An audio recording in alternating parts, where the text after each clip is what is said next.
Hello there, that says, and that is two kings here. My name is Brandon. I woke up just a bit ago. I wrap myself in my. I wanted to do a video. So the video is gonna. I would like opinions. I would like opinions. So I'm trying to do a Dungeons and Dragons campaign, and if you are players that are going to be within my D&D campaign, I would not watch this video. I don't think you are watching this video because I don't think any of you subscribe to me. Not heard at all. Just saying.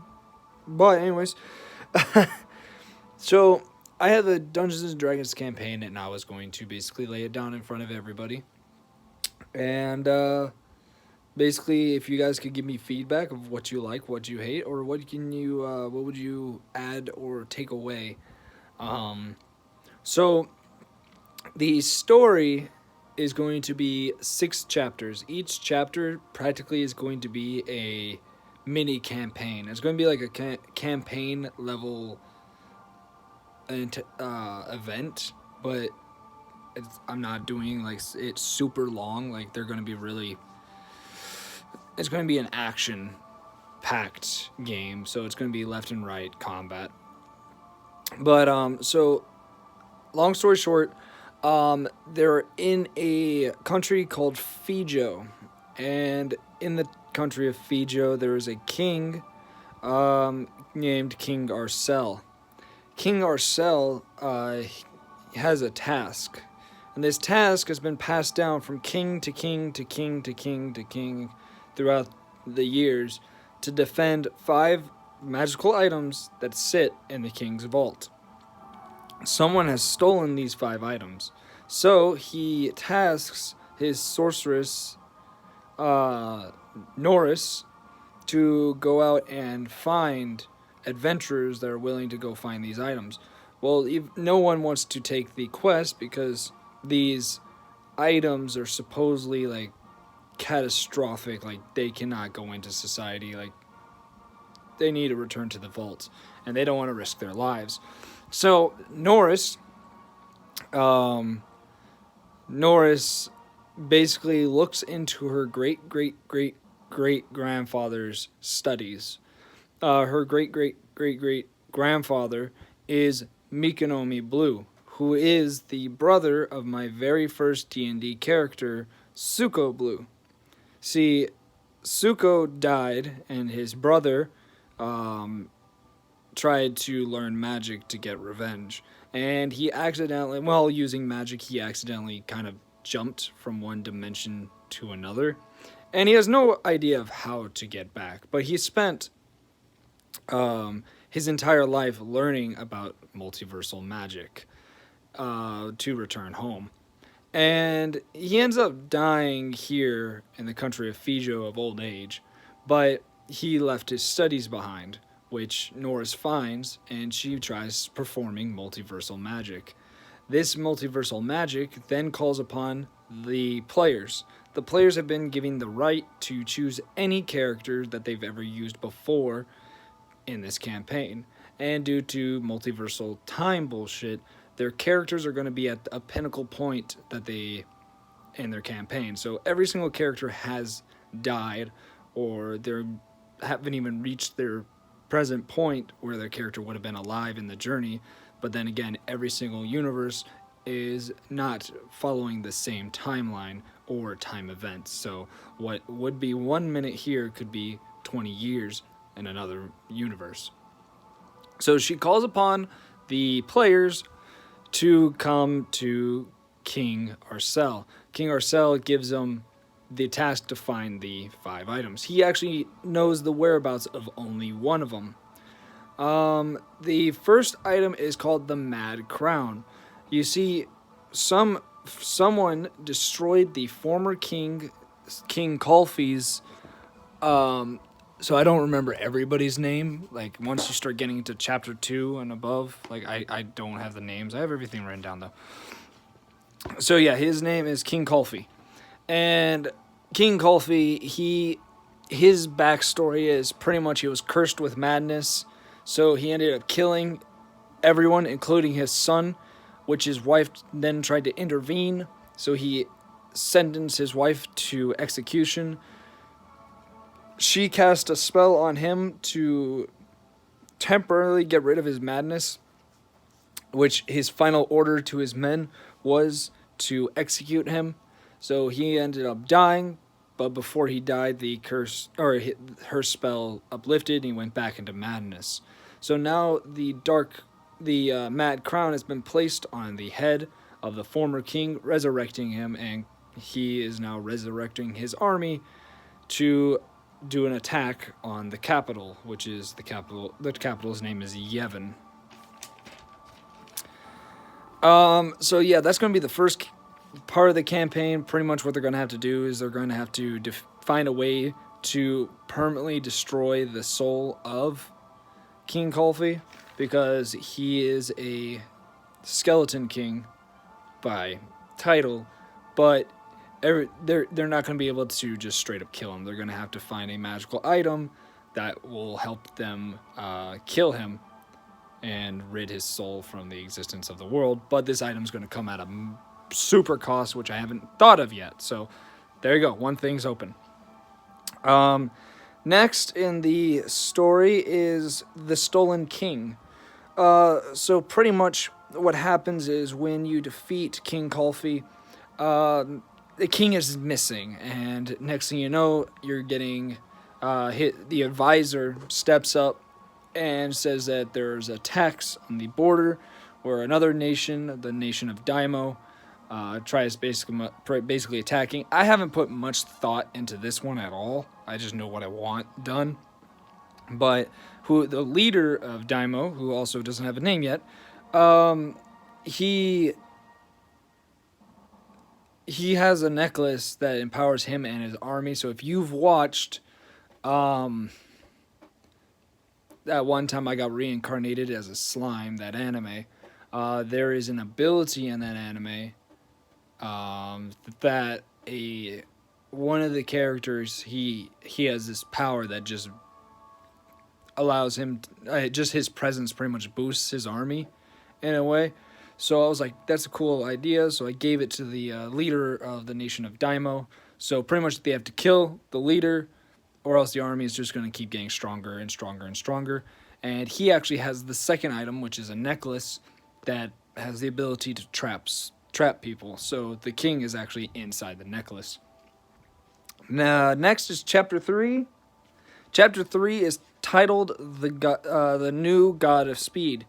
So there's this kid named Tovis. And Tovis gets a hold of these sandals. Now, when he put on these sandals, his eyes turned white, his hair burst into flames, his blood turned to gold. He became incredibly fast. He no longer needed food nor sleep, and he felt no pain. He became so godlike that the people around him started worshiping him, and he let that get to his head. So he ends up starting a cult and a riot, and because the king was kidnapped so easily, he is turning the people against the king so that Tovis, the god of speed, can be the new ruler of Fijo. So in the end, they're pretty much, because he's technically in a god state, but he's not a god. So while, say you stab him through the heart, yes, the sandals will cause the wound, the outside wound, to seal, and basically have the golden blood going through the body, keeping him alive. But once they've damaged his body so much eternally, where he cannot function anymore, they have to remove the sandals, which will then turn his golden blood back to normal blood, and his body will then fail, and he will die. So pretty much they have to really have to damage this guy, and he is the god of speed, so they're pretty much going to have to stop him before his cult gets too big, which, I mean, he can go anywhere in the fucking map pretty fast. Chapter 4. The devil, what's his name? Figard. The devil Figard. So Figard has a belt that he found, and this belt allows him to transform into others. So he assassinates one of the elven leaders and takes their place. And what happens is he pretty much resparks a war that ended 5,000 years ago between the elves and the dwarves.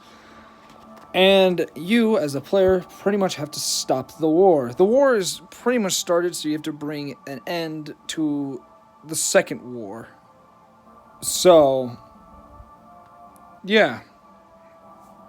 You have to pretty much kill him and then tell the old elves to stop, because their war has the capital, so it's going to get the humans involved as well. It's going to be just one gigantic civil war in Fijo.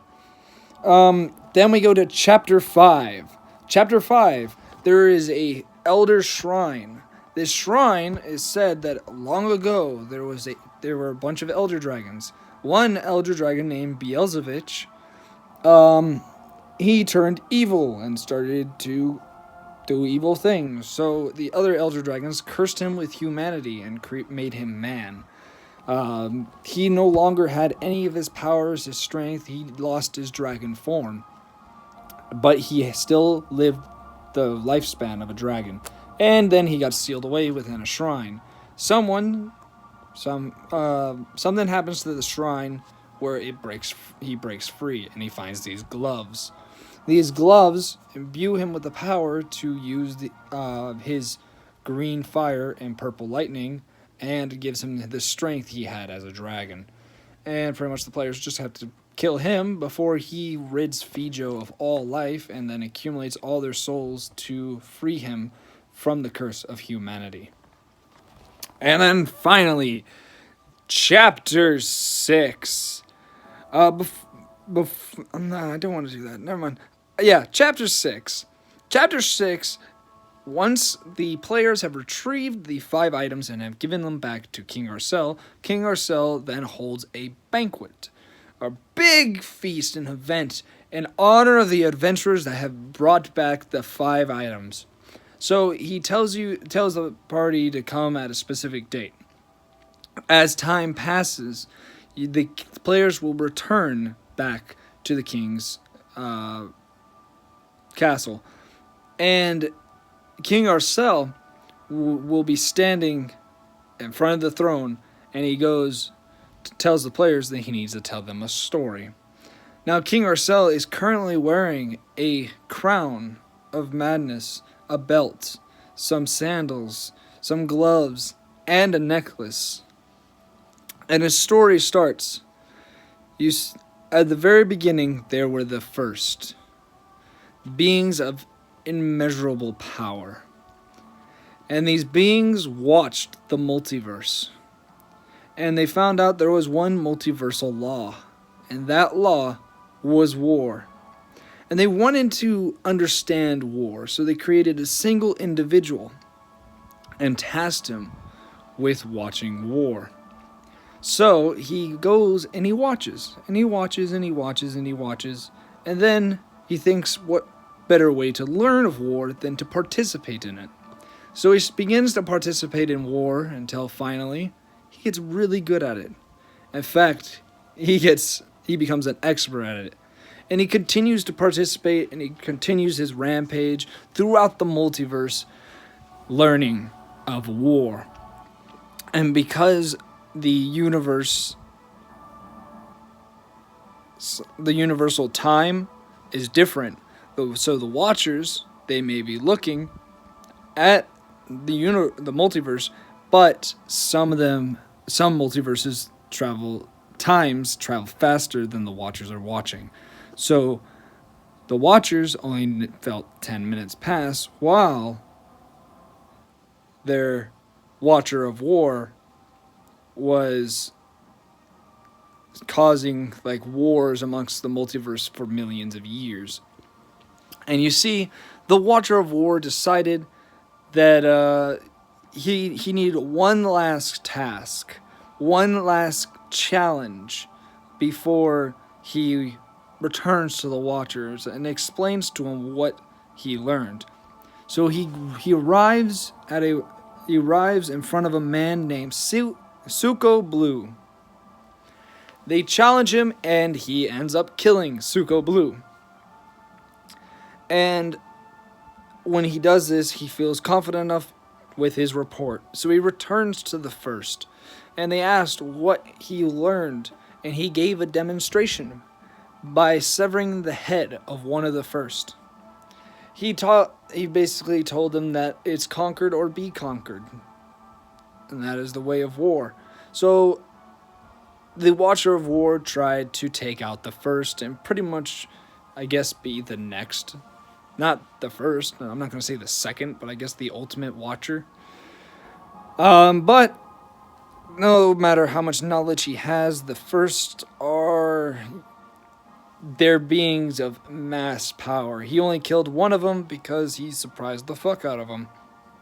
But in the end, they overpower him due to magical means. And they deemed not to kill him because they felt that it was their fault that he had become the way he is. So they stripped away his powers into 5 items and then launched him throughout the multiverse, where he landed in the land of Fijo.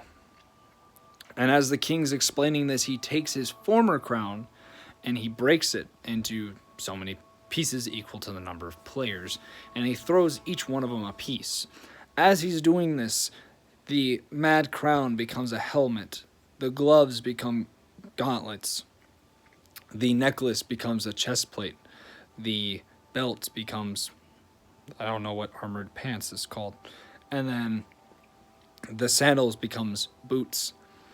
And he tells them that he no longer wants to be called King Arcel. He wants to be called by his true name, which is Arcel, the Watcher of War. And because he thanks the players for returning him his powers, his 5 items. And yes, he's learned the ways of war, and he understands it would be so much easier to just kill the players at their current state. But he decides that he wants to do a multiversal war. So he basically tells the players to take up the titles as rulers of Fijo and create an army. And hopefully they can do it fast enough before Arcel, the Watcher of War, returns, which will then lead to the final battle, which to the players, it's only going to be like 20 days. But to Arcel, due to multiversal time, he is going to actually, for about millions of years, gather an army for this final battle. And that is going to be my D&D campaign. It's going to be the players trying to take on Arcel, the Watcher of War. Or, as other people can say, Zuko's payback, because, Zuko died, causing his brother to bounce to another location to basically get his research material to Norris to call these players. Call it what you want, but that is the idea that I have come for this D&D campaign. I am still working on it. I have a lot more to do. I have the map, I have the layouts, I have the players. Every single NPC is a NPC from multiple 4 years worth of past Dungeons and Dragons campaigns. And I just really wanted to get it out there and, have help or ideas or their opinions. So I hope you guys enjoyed this video. I hope to God none of you guys are the players, because if you are, I'm going to be really upset, because I put a lot of effort into this and I've been trying to just make it better. So let's end it. If you haven't watched Endgame, stop the video now. But if you have watched Endgame, I just want to state something, okay? So I was thinking about this. So I'm giving like a little pause so that way they can stop the video or something like that. But anyways, so if the Hulk snapped his fingers, right? And returned everything that Thanos had snapped away, doesn't that mean on Thanos' farm sits the 6 Infinity Stones? I don't know. I just really want to know people's opinions because I think that the Infinity Stones are in fact returned to the MCU. Anyways, I'm gonna end it right there. Bye bye.